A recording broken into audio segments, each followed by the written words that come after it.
Welcome, everybody. Today we're talking with Chris Chung, who is, we'll just put it politely, making millions in the children's clothing space. I believe it's actually an 8-figure business now, scaled from 7. So on the back of Facebook ads, he also is a Facebook ads MBA program grad. But without any further ado, I'll let the man speak for himself. Hey, Chris, how you doing? Hi, Charlie. Thanks for having me. Absolutely, man. It's great to get to see you. You know, we've been chatting for the last few months through the Facebook Ads MBA program on our weekly calls, some of our one-on-ones, all sorts of fun stuff like that. But I think it'd be great for, people to get to know sort of through your own words, just who you are and what it is you've been doing. Yeah. So, hey, everybody, my name is Chris Chung. I help companies scale, usually e-commerce or software as a service. I've been running Google Ads since 2002 and building online businesses since then. And everything's been going great lately since we've learned how to make Facebook ads work again since the iOS changes. So the company, to give you a little backstory of the company I'm working for now, Go Me Kids, it's a baby clothes brand. And I started at the beginning of 2020. And at that time, it was about a $2 million a year business. And over the pandemic, we grew it to just under 11 million with social media, both influencers and paid social. And things were going pretty good in 2020. And then all the iOS challenges started happening. And we completely lost the ad account. And this was an ad account where we're spending like 50 to 80 grand a month on ads. And it was a profitable return, but after iOS, the whole thing fell apart. So what we ended up doing was redirecting all of our budget into organic influencers while I tried to figure out how to get Facebook ads to be profitable again. And I was not able to do that for about an entire year. And then I came across Charley and his program, and he claimed to have a methodology to make it work. And I was willing to invest in that and see if it did. And it does. It absolutely does work. So thank you for that. Thank you for helping us get our 6-figure ad account working again in over a 3-month period, which is fantastic. During the summer too. Right? Yeah. When apparently nobody was able to make anything work in a year where scaling is impossible, and iOS 14 completely tanked. There's a way to make it work. Yeah. There's a way to make it work. Your business. Why not? Right. And that's always great to hear what things look like now. But I'm curious, what were things like? What was that process? Because you said, that you guys were successful. Then the iOS 14 thing happened and you leaned way into influencer pieces and a lot of that. But I'm curious, like, what was that path like? Because I feel like a lot of folks have hit that pain point. And I remember when we were doing influencer stuff early on, you and me, like, you had a lot of it going on. And I think it'd be really helpful for people to understand, just even before you got Facebook figured out, what was that pivot like for you?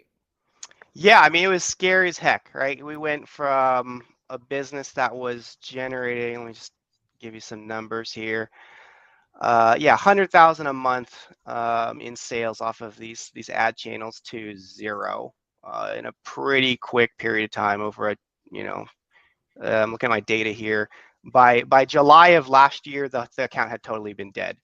So January 2021, we were doing over 150,000 in sales off Facebook, Instagram ads, and then by July, that had gone to 0, which was very scary.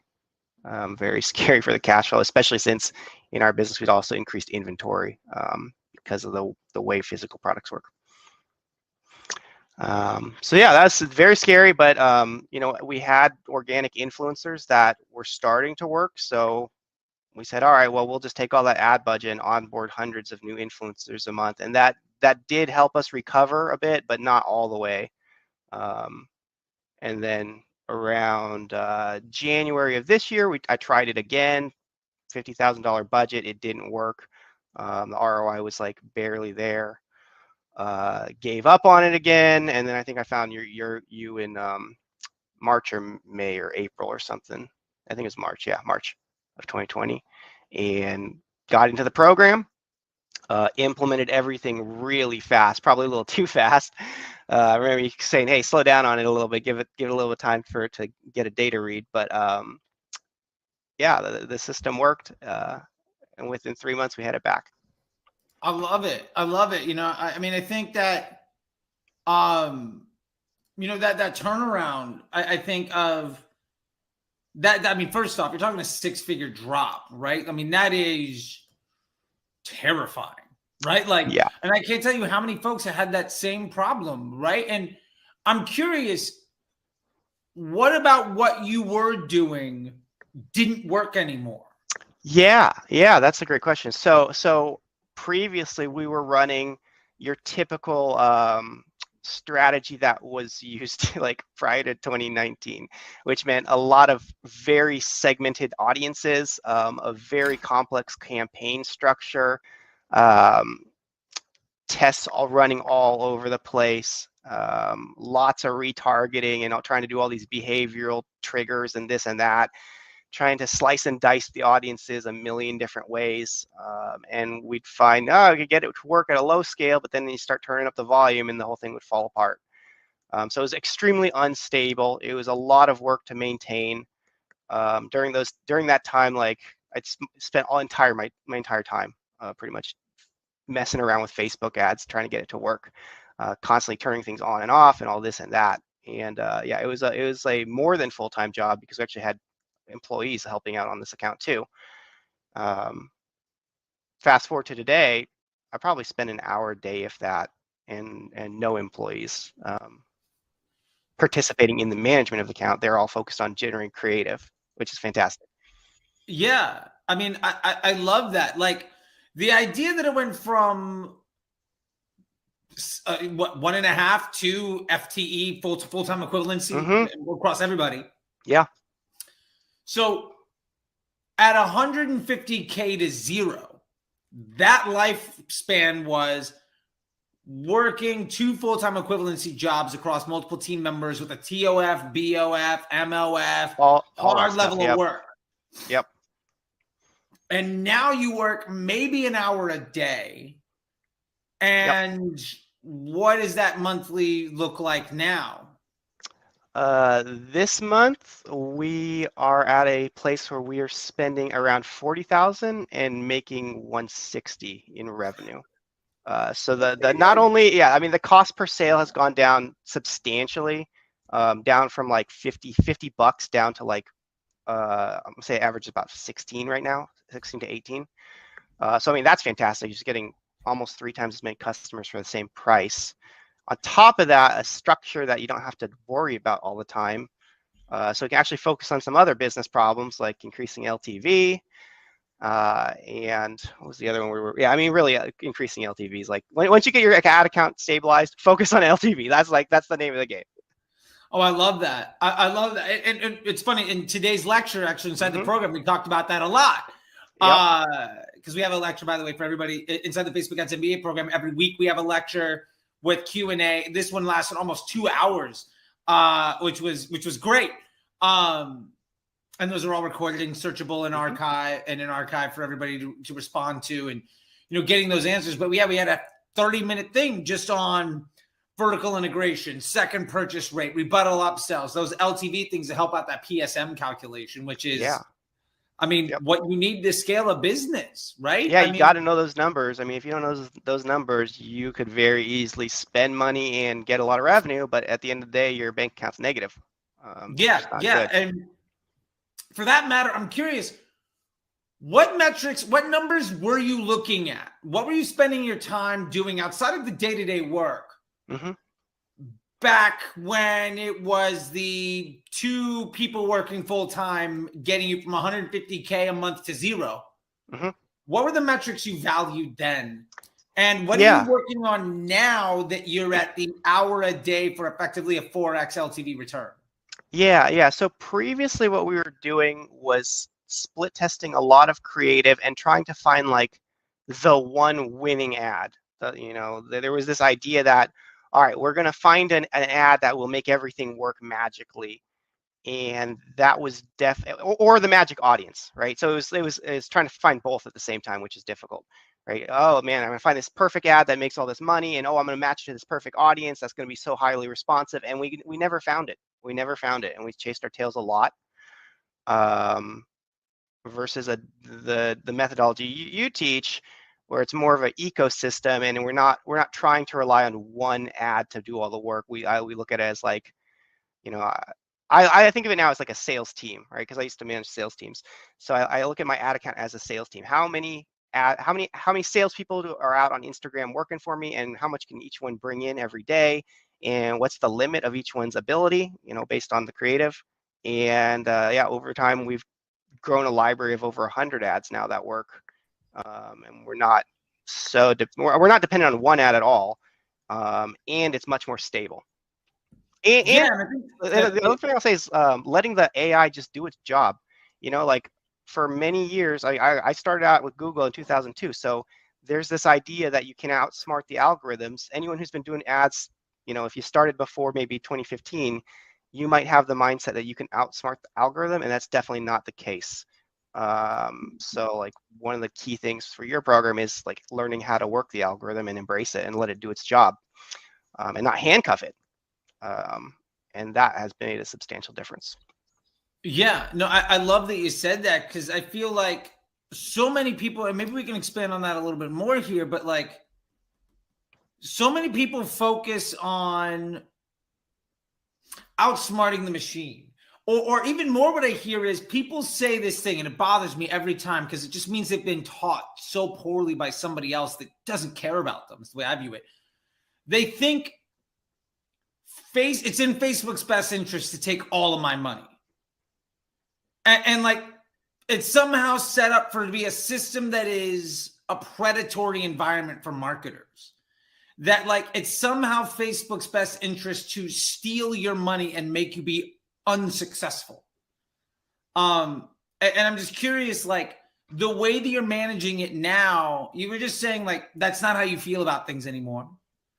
And that's definitely not what you're seeing. So instead, like, how are you leaning into the AI? So if we take the pivot from focusing on how to hack Facebook because they're trying to steal my money and I'm smarter than them, to now making 4x the return that you used to on effectively 1/80th of the workload, what does that look like for you and what you're valuing? Yeah. So before, we spent a lot of time trying to hack the system, right? And there was this idea that maybe we thought our ad creative was really top notch, but that just wasn't the case.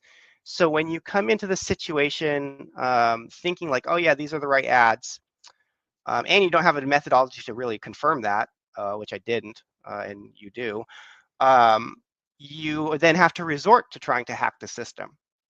Whereas if you were to lean into the system or lean into the machine learning and the AI, and just accept that you can't beat it, that's very freeing, in that you now know, like, no, it's the creative, man. It's the message. It's the creative. It's the message. It's the offer. If it's not working, you haven't fixed those things, or the customer journey, like just the landing page, all that stuff. But those four things, right? It gives you the time to focus on those things. And then once you get those stabilized, you can focus on even bigger things like increasing LTV. Working on the business model, right? Yep. Yeah, that's right. Improving the business model, right? There's a lot of work that we can be doing to improve the business model when we're not messing around with audiences and lookalikes and exclusions and all this and that all day long. All of that stuff I feel like marketers were taught to value those things because we're several generations into Facebook advertisers that learned from Google advertisers that kind of learned from email folks. Yep. And we just still haven't gotten through to the point where people understand that audiences don't matter. Yeah. The AI can handle it. ads is a lot. What's that? Yeah, the AI will handle it. They will know it. I mean, think about that. Like the whole point of social media, like, why do you have these like 21-year-old kids blowing up on TikTok or Instagram or any of these social networks? It's that they're putting out, I mean, they don't know how to run ads and do all this stuff, yet they're getting millions of views. It's because they have a methodology to test creative, and they test a lot of creative, and they're giving the AI or the network what it wants, right? Which is people that want to engage with the content, and hopefully that leads to a business objective, but not always. Not always. And to back that up, like, I think it was like 4 to 6 months ago, I saw everybody saying, you know what's really working right now is running your best organic TikToks as Facebook ads. Mm-hmm. And I was just like, so you mean running content that is really good at earning attention and driving engagement might be a good advertisement? Like, we've known that for years. Yeah. But the idea that that is a disruptive trend in the advertising world just speaks to so much of, I think, how far behind so many people are, to be completely honest. I mean, just my view, you know what I mean? Yeah. Well, yeah, and technology is changing pretty fast. Like I remember when I started in direct response, if you wanted to test a video, like you kind of could only do one video because it costs so much to make the dang video. And now I can Sure. go find hundreds of 20 to 30-year-olds who are willing to produce video content for exchange for like $200 of free clothing. Sure. This is what we do, and that's how we get all these videos, and it's fantastic. It doesn't need to be this like highly produced like infomercial. Like, I mean, like an infomercial used to cost like 100 grand to make, and now on social media we can do the same thing with like a million small videos. So Yeah, and I'm curious, just like to that point, because a lot of folks are asking, like, how do I get content? How am I getting videos? How am I getting this stuff? And knowing, like, you kind of dropped a little bit there where you're paying people a couple $100 to kind of shoot videos for you and all of that. But what is the process you're using right now to sort of outsource content development? Yeah, so we have an interesting business model like behind the scenes in the company, in that I'm actually trying to crowdsource customer acquisition, because we live in a world where there's extreme diversity, and that diversity needs to be represented. We also live in a world where there's a lot of young people that want to be creators, and we lean into that. We support that community. We want them to be able to create and earn incomes on the side.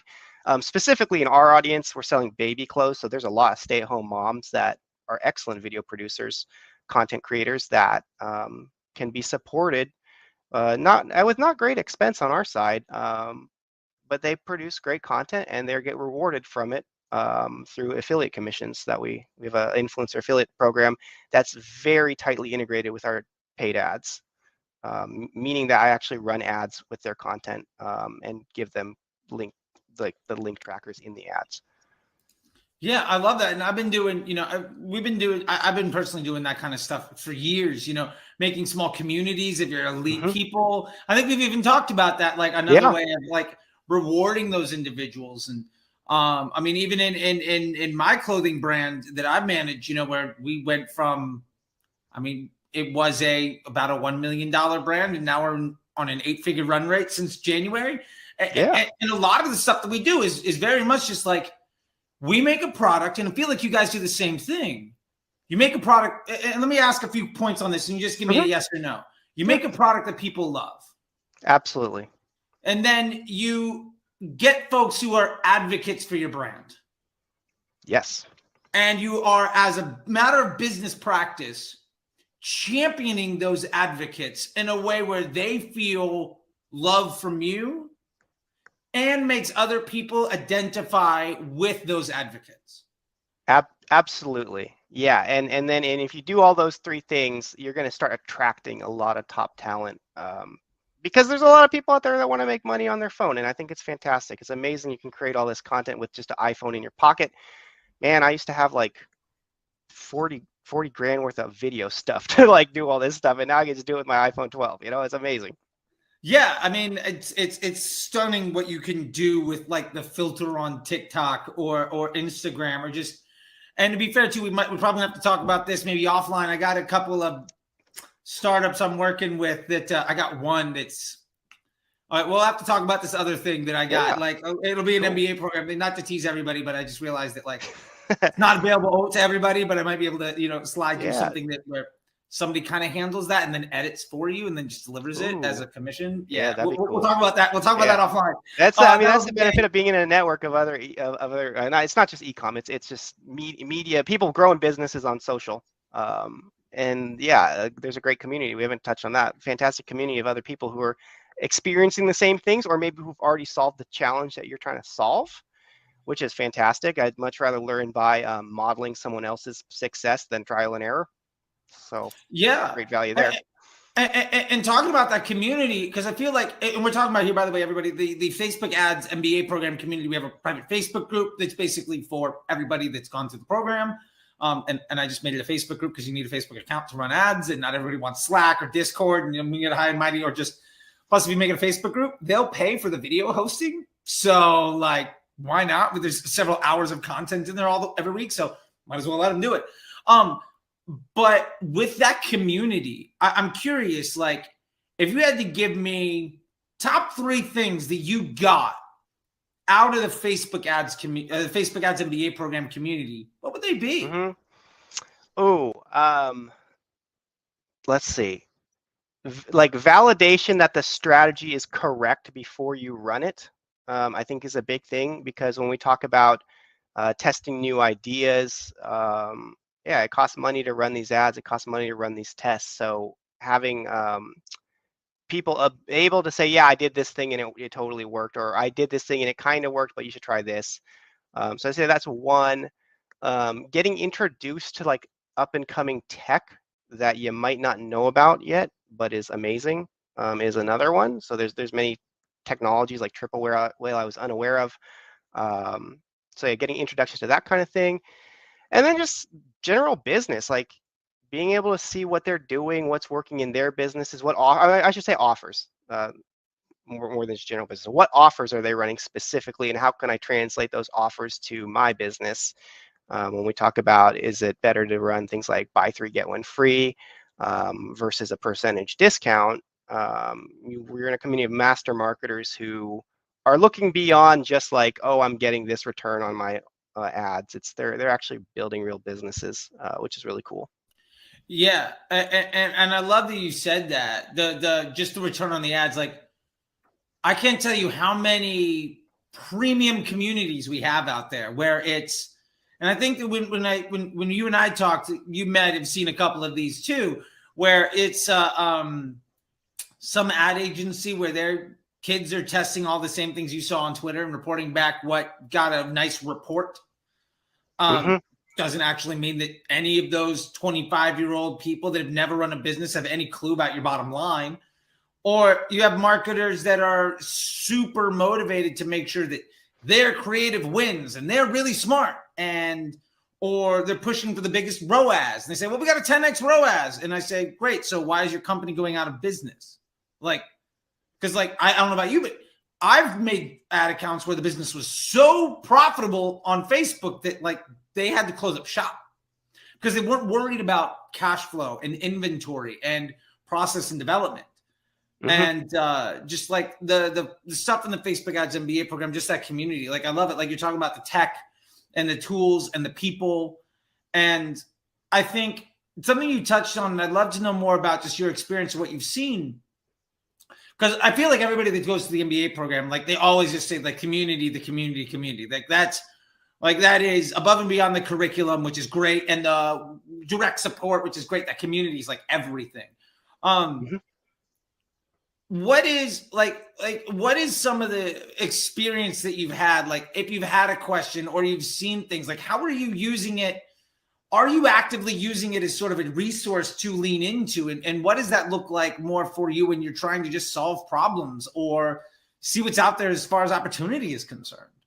Yeah. So a lot of times I'll be listening to the questions that are asked in the Q&A, and someone's going to ask a question that's something I might not have considered yet, or it wasn't on my radar, or like just didn't, not thinking about it. And I'll hear that question like, hey, actually we do have that problem in our business. Maybe we do need to address that, or maybe I need to focus on that a little bit more.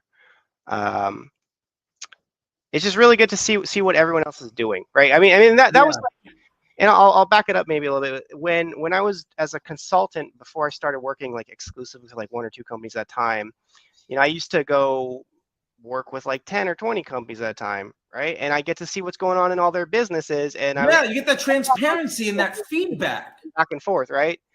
Yeah, and you could see what's going on and say, oh, you're having this problem, you're having this problem, you're having this problem. Well, if I can solve it once for all 3 of you or all 5 of you, that's great. And when we get 30 ad guys together, we're all building businesses on the internet, like there's going to be some similar problems, and somebody's probably found a elegant solution, which is fantastic.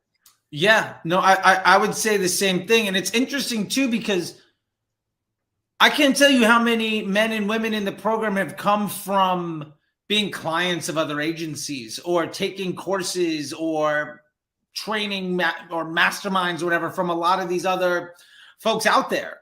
And so often, I mean, I see it because I see, dozens of ad accounts and problems every week, right? That like you see the same thing that somebody's talking about online, you get to see other folks trying it out. So that FOMO is gone. Mm-hmm. And that confidence in your decision making, because it's like, oh, is that a good idea? Maybe it is, maybe it's not. But oh, by the way, I never need to do that because of X, Y, and Z. It's just a complete waste of my time. And I think that confidence and that context is so tremendously important, because I can tell you the biggest thing that I get asked by people that want to join the MBA program, because I interview everybody that does, is the biggest need is, can we scale with confidence and know that we're making the right decision? Yeah. Yeah, that's a huge deal.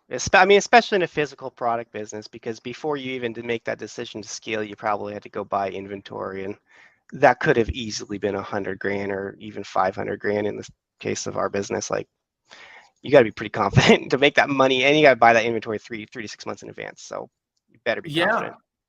Yeah, and knowing what steps to take, right? And it's not like what magic button to hit. It's not like what magic audience or ad is going to make it work. But instead, it's things that we talk about, like LTV, profitable scaling margin, right? Like, how do I confidently know what move to make, right? And so with that being said, I'm curious, what are you doing right now that has gotten you to that place where you're comfortable driving that 160K or more? What are those, what does that decision process look like for you now? Maybe even like kind of what is that architecture that you're using? Yeah. So, I mean, the architectures, we now have a library of about 100 ads running, and I am, and they all work. They all work, right? Otherwise, they get cut pretty fast. But we've got 100 winners, and we're no longer in a situation where, remember before, if my previous methodology was that we're going to find the best winning ad and run it as hard as we can, that's an unstable business, right? I mean, that'd be like having a team of, like, let's say you had a restaurant and you had a 20-person service team or a 1-person service team, right? You're trying to run this restaurant with 1 employee. That employee gets sick, like, you're out of luck, right? Let's say you have a team of 20. All right, someone can cover, right? So what I'm actively doing now is actually optimizing for profitability, because we've achieved a scale that's sufficient. And now we're going to optimize for profitability for a little bit, and then we'll go increase scale again in November. But it's wonderful for me to be able to look at the ad account and see 100 ads that are working and be confident and able to kill the worst 3 and not worry about it, which was not the case before. Before, we'd have like 1 or 3 ads that were heavily working, driving all the result. And like, if anything, let's say that product went out of stock, or we had to discontinue that ad for whatever reason, like, there was an immediate revenue loss. And now that, like, I don't see any dip in revenue, I can kill 3 ads if they're coming in higher than average cost per result, and then the rest of the ones pick up the slack. And meanwhile, we have another methodology to test and introduce those ads into production. So I'm not worried about it. We got a steady stream of ads coming in, new content and methodology to test it and not waste money. So yeah, it's great. I think we'll be able to build it up even more, and then, once we get the ROI better, we can scale it up a little bit more and afford to let the ROI or the return cost go up, because we're getting more scale, that happens. It's expected, right? And I can plan for it, right? I can totally plan for it. And to talk about that planning for it, like, how many marketers are still reacting to information they got from the dashboard yesterday? Yeah. Oh my gosh. Like, probably a lot. And that is what I used to do, is like constant managing on the daily. And now it's just like, all right, we're going to look at a 30-day look back, go check it, mess around with it for, I basically spent like 30 minutes looking at it and thinking, okay, what am I going to do? Plan out my moves, be a little bit more strategic. And then I might make one move, and it might just be like, zap that one ad, and that's it. That's the only move we're making today. Yeah. Yeah. Like we talk about it all the time about it's not just architecture and account management, but it's also like team and time and like understanding what's going to have an impact, right? Like if you have 1,000 moving parts and any one of them might be responsible for just a 5% of your spend, or that one ad that is 90%, and you have this huge, either massively complex system or massive exposure to risk because all of your investment is one place that you don't have confidence in and that is wildly unstable, you're panicking basically every morning of what do I do? And you end up being a day trader. Yeah, right? no, it was very much like day trading. Absolutely. You'd have to check it like 5 times a day and spend like 30 minutes in it each time. Like it was crazy. And then the other thing I'll mention was that methodology led to some ads that worked really well, but the brand, they were not good for the brand. They were liabilities to the brand. Even though they're profitable, it was a liability to the brand because of the messaging was not on brand, or the we had to exercise like deep discounts or anything like that, right? It was not the right creative, and we were kind of handcuffed into running it. And my brand director would always hate it. They'd all be complaining about these ads that were crap that the agency made. Like they weren't on brand at all. And it wasn't how we wanted to introduce ourselves to the market, but like because it was profitable, we were kind of forced to do it. Whereas now, like that's not the case. All of our ads are just beautiful and diverse and sourced from hundreds of stay-at-home moms who are great videographers. Wonderful. Yeah, which is great. I mean, when you are able to, I mean, at the end of the day, it's sort of this flywheel of social media is about giving users an enjoyable or valuable experience on their phone or computer. Generally, the content that people want to see gets seen by more people, right? I mean, for instance, TikTok is massive to that, right? It's the most aggressive. But Instagram is the same thing. I did a reel of me and my wife on travel with my Instagram account, and I've got like 1,000 followers or something like that, and it got 500,000 views. Like, oh wow! You know, it was. I mean, it destroyed my phone for like a weekend, for like 2 weeks. It was bizarre. It was just ping, ping, ping, ping. I had to turn off. It was weird. I could not be a celebrity. I mean, yeah, it was wild. You just had to turn off notifications, I guess. But like, I also like notifications, so whatever. But the point is, like, that was something that somebody wanted to see. You know, it was me and my wife in the Alps, just like on this like fun, breakfast in bed thing. But the reason that ad got seen by so many people is because people wanted to see it.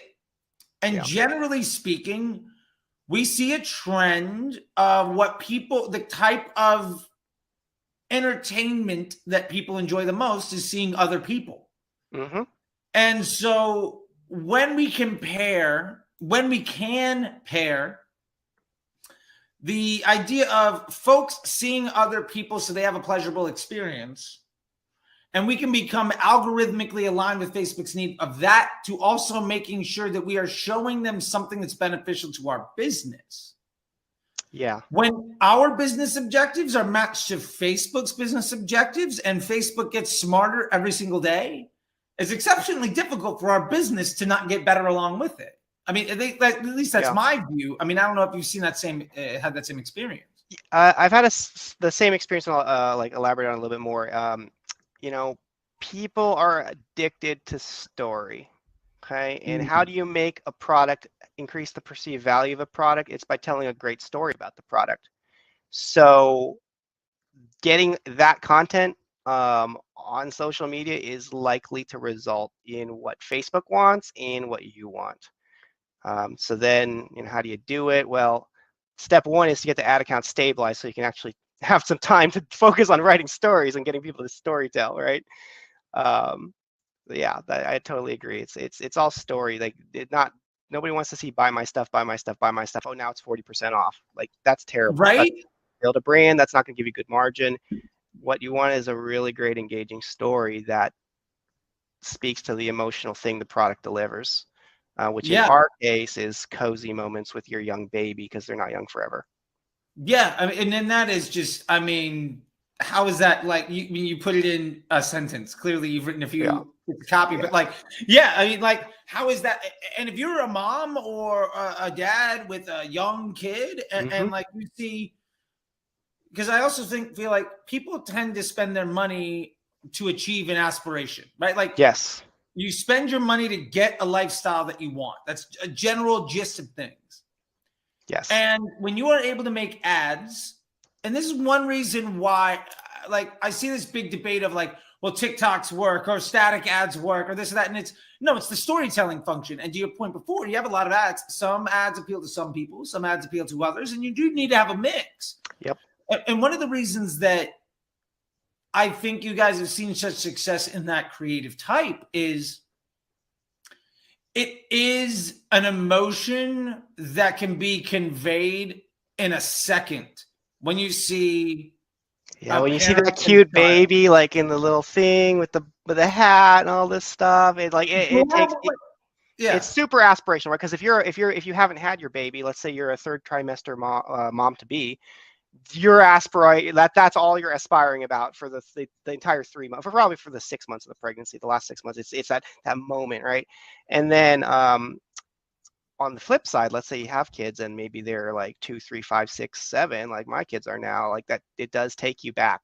It takes you back, and you yeah, get the nostalgia, the feeling of nostalgia and sentimentality, and it's like, oh yeah, that was a cozy moment. Okay, I'm gonna buy these $50 PJs for my daughter, and we can have another snuggle time. Yeah, yeah. that's totally what it is. And to be fair too, like, and this is part of the thing that goes into advertising and why targeting is a big liability and all this stuff. Like, ultimately, we're trying to give Facebook the opportunity of creating better quality user experiences for their users. Yeah. And if you can make an ad, even if I mean, I don't have children. We're working on it. We'll see how it goes. It'll be sooner than later. I assure you. But like, if I had a 7-year-old or a 10-year-old, and I see content that gives me that feel from when it was a newborn, when it was a toddler, I'm going to enjoy that content. And what that means is because that ad is a better allocation of in inventory for Facebook, you're going to get that ad shown to way more people. Now, not every one of them is a good customer, but when for instance, that video that got 500,000 people, honestly, there's probably about 200 of my friends that really wanted to see it. There's also probably about 200,000 people that might have watched it because like, oh, I want to do that. But I would never have reached them if the other 300,000 people weren't like, oh my God, that's cool. Mm-hmm. And like earning that reach and thinking of paid ads as basically an earned reach platform and just caring about people's experience with the brand. I feel like that's just such a tragically overlooked mindset that brands really need to be focusing in on. And to kind of take this back, the way that we test ads, the way that we talk about the Facebook Ads MBA program to Golden Bear and dynamic creatives and all of that, you're also taking the guessing work out of all of that investment. And that Yeah. means that you're able to just so much more effectively invest in the development of high confidence assets that can handle tremendous scale with stability. I mean, that's the Yeah, design. that's totally the key, right? Is scale with stability. Yeah, and we need to, like, as marketers, we have to find stories that people want to step into that relate to our product. And if we can do that, they will do so. And that is what Facebook wants as well, is content where you kind of get lost in and dreaming and aspiring, and ultimately, if you can do that and make a profit on it, you're getting all this extra brand building benefit at really no cost, or no additional Yeah. cost, right? Because it's gravy. It's the icing on the cake that I can have ads that, you know, can be shown to millions of people. Quite honestly, millions of people per month, maybe even per week, actually, and they're profitable, right? So Yeah. all that extra lift is great. Whereas, an ad that's like transactional, it can't be shown to that many people. because it has to be shown to people who know what the thing is. Yeah, they have to be ready to go. Yeah. And like, even when you get to the argument of like 1-day click versus 7-day click, 1-day view, and all this stuff, and people are like, why I'm not getting incremental sales? It's like, I don't care like about each individual impression being there to drive an extra transaction. What I care about more than anything is, can I set myself up so the machine is constantly driving positive sentiment and creating intent and awareness and market saturation? Because for the 400,000 people I reach that just think that something is cool, I'm also probably reaching an extra 50,000 who might be in market that I never would have reached otherwise.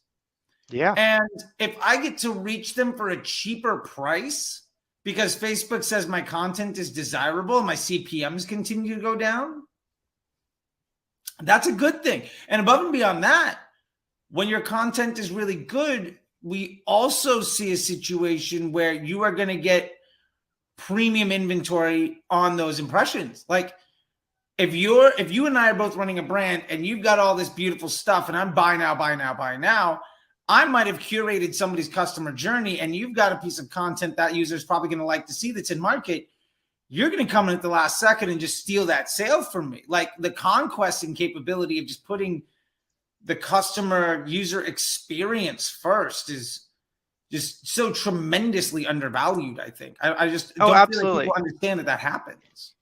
Well, I think a lot of marketers might not realize how the customer journey really works on social, which is they're gonna see a piece of content, and some people are gonna click the website, great, and a lot of people are just gonna visit the profile.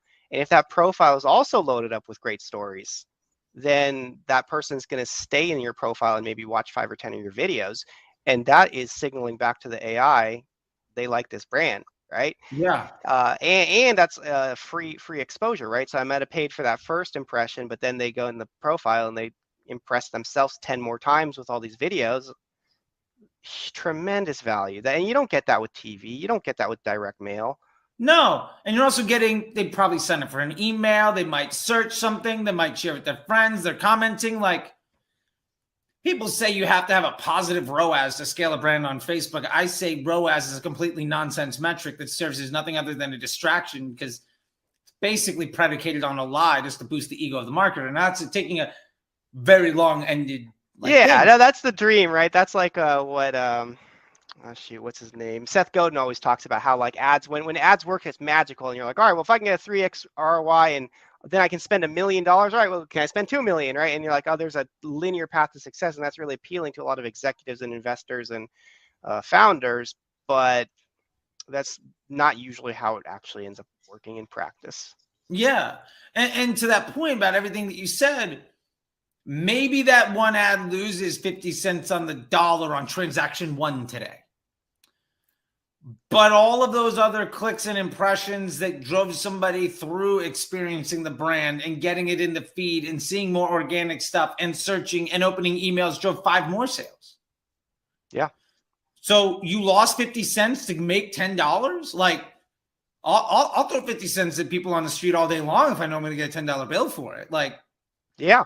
Well, yeah, and that's something, we haven't touched on that yet. Like, you have a system, a very specific methodology for tracking omni-channel or multiple channel marketing and being able to see incremental lift across multiple channels, which every e-commerce brand I've ever talked to is running at least 3 ad networks plus email plus SMS plus this and that. It can be complicated. And I mean, we didn't talk, I don't think I told you this one. So using that methodology, we determined that Google ads just didn't provide any incremental lift, and I just turned them all off. And now we save 20 grand a month on Google ads. So we're not spending 20 grand a month. Rich, you're not getting those reports that say you made a 30x ROAS on That's what it said on Google. You look at the Google network, it'd be like, oh, you got an 8x ROAS on this thing. It's like, I seriously doubt people are searching our name because they know about us. I know they're searching it because they saw us on IG. So yeah, we just did a holdback test, turned the thing off for 2 weeks. Nothing happened. Great. Now there's another 20 grand I put into Instagram. The same thing was true with a different ad network called Crydio, which if people don't know what that is, Crydio, it's like, I know them. That's for like advertising on like Target.com. We sell on Target and other websites. It's more of like a programmatic display thing. But anyway, that also did nothing, and we were also spending $1,000 a month on that. So yeah, running the these reports the system look great. yeah, that was great. They're like, oh, 5x ROAS, all this stuff. It's like, is it really generating incremental lift? Turn the thing off for 2 weeks, nothing happened. All right, great. Reallocate the budget to something that's actually working. Yeah, and what you're talking about here is the ecosystem ROAS doc, which Yep. is like the omni-channel version of the Scrum doc. And like the fact that you can see that, people are like, well, attribution's broken. Like, no, it's not. And they're like, well, I can't trust platform data. You absolutely can. And like, oh, I need high-tech software to do it. This is a Google sheet that takes 5 minutes a day. Like, the fact that you are saving thousands of dollars in scaling spend where you're getting incremental lift because you spent 5, 10, maybe 20 minutes a day, a couple days a week, filling out a Google sheet with platform level data with extreme confidence and proving those numbers out over and over again, like multiple examples of that happening. Yeah, no, like the return on the investment of this program has been phenomenal. Like, I mean, I just told you, like, we're saving like 40 to 60 grand a month. So that's a fantastic ROI on your program. Not $40,000 to $60,000. It's not dead out. It's very reasonable. Yeah. So I mean, I appreciate all that. I think just like to kind of wrap things up a little bit, I'm just curious as to like with this experience of the program, you know, the Facebook Ads MBA program that we're talking about here, and just where that's taken you. I'm just really curious at this point, if you could let me know sort of just what are your top, I don't know, 3 takeaways of just like, this is what I got out of it, and just letting other people know that value. What are your top favorite pieces of the Facebook Ads MBA program that is now paid for it, that investment in spades for the rest of your life? Yeah. So the highest ROI one is actually the ecosystem ROAS methodology. A system to track where you're spending across 5, 6, 7, 8 different marketing channels, email, SMS, affiliates, influencers, 4 different ad networks, to be able to see what the hell's actually going on when you're spending like 100 grand a month. That's a huge win. And also it's a very useful document for communicating across your organization on what's going on. So I just use that. That's my weekly report to the CEO. Now we just go through that. There's no longer like 20 different things I have to go compile to do a report. The second one would be just the mindset or the confidence in knowing like you can't outsmart the AI, like, because you got all these great stories of actually working directly with Facebook developers and they gave you money and you tried to outsmart the AI and you couldn't. So knowing that, like, hey, you can't outsmart the AI, focus on your creative and focus on your business. That has been really key, because if you're not embracing that type of framework, you're probably wasting a lot of time, and I definitely was. And then the third one is also kind of, we'll talk about the Scrum document, right? The other one, a system by which you can have multiple people creating assets, like graphic designers and videographers, influencers, influencer coordinators, all this stuff, working in a document that's in the cloud, Google Drive, that everyone knows what's going on and what worked and what didn't work and what the status of all this stuff is.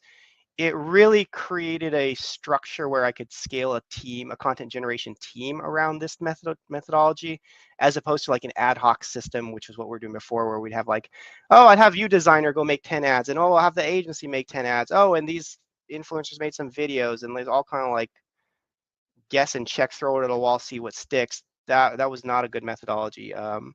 So your methodology for testing, and then the system by which you manage a team who does that, because that's the next level, right? Like you're doing probably a lot of people running ads themselves, maybe your marketing manager.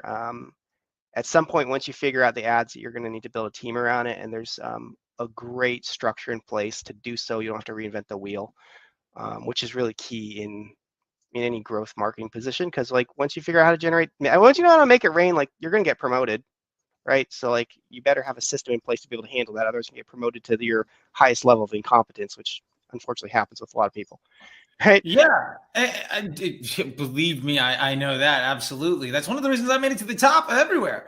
I'm kidding. No, but like I think you brought up a really great point there, and I think that's ultimately gets down to so much of what I value and so much of what the system is built around, and so much what I see with so many success stories from folks is that they come in trying to figure out Facebook ads, and they leave capable of being a C-level executive when it comes to growth and acquisition. Yeah.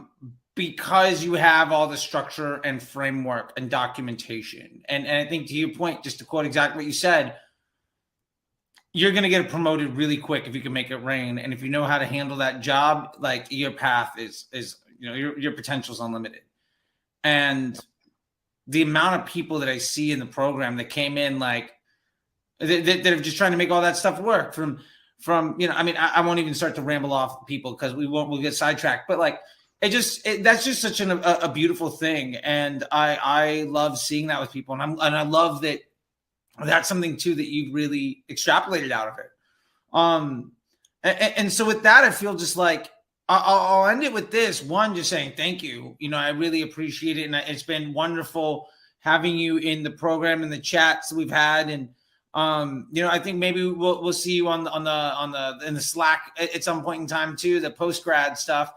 I think ultimately what I want to say is just, it's been awesome to see some of the problem solving and the light bulbs going off on like a weekly basis. Like week 1, there's like an aha moment. By week 3, it was like, oh, the thing's turning around. By week 5, it was like, this is great. We started chatting it up in like calls, just like, this is going great.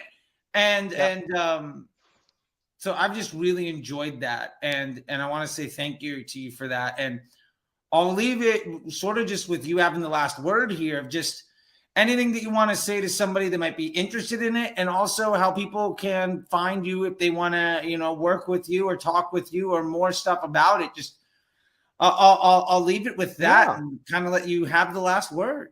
Yeah, it's a fantastic program. I got tremendous results out of it, and I'm really excited to see how far I can take this system. I'm pretty sure we could take this thing up to $50 million pretty, not easily, but it's doable, and there's a clear path to it. Whereas this time last year, everyone was freaking out, and there was no clear path to growth. So major win. So thank you for that. And yeah, highly recommend anyone sign up. If you want to contact me, the best place to do it would be email me, chris@ehotleads.com, like hot leads from the internet. That's what I do. Or hit me up on LinkedIn. You can search for me, Chris Chung. There we go. I got you. Is that Chris? There you go. Yep. Yeah. On the screen. Check him out. There we go. All right. Well, Chris, again, thank you so much, man. I really appreciate it. And I can't wait to see you again. And it's just been a lot of fun. Hey, everybody, thank you so much for sticking around for this. And if you want to know more about it, you can go to mba.facebookdisruptor.com. Check out more of what we're doing. We also got, if you want to just see more about the brand that might have that 50 million potential, here's Go Me Kids. Go Me Kids. There it is. Actually, I'll tell you one last thing. So your methodology did allow us to become like number 700 and something on the Inc. 5000 fast growing list. All right. I like that. From 1180 or something the year before. So up 1180 to 700 on the Inc. 5000. Hey, you made the Inc. 1000 list. We'll say from there we go. There you go. So and maybe you could do it too. I look forward to meeting you, whoever's watching this. I'll have you know, I actually represent about 5 brands on that. You got 5? Oh man, I was all happy that I was a 2-time winner. You probably got 10 awards. I get exposed to a lot of things. But yeah, I've got like the Inc. 25 fastest growing in like the Midwest. Nice. I got, there's a few, but nice. Either way, it works. That's a nice thing. Yeah, that's a nice thing. Unlike the Forbes 30 under 30, you don't buy your way onto that list. It's a legitimate allocation of respect. So thank you so much, Chris. I'll let you go, and I really appreciate it, man. So until next time, I guess I'll see you. I'll see you soon. Thanks.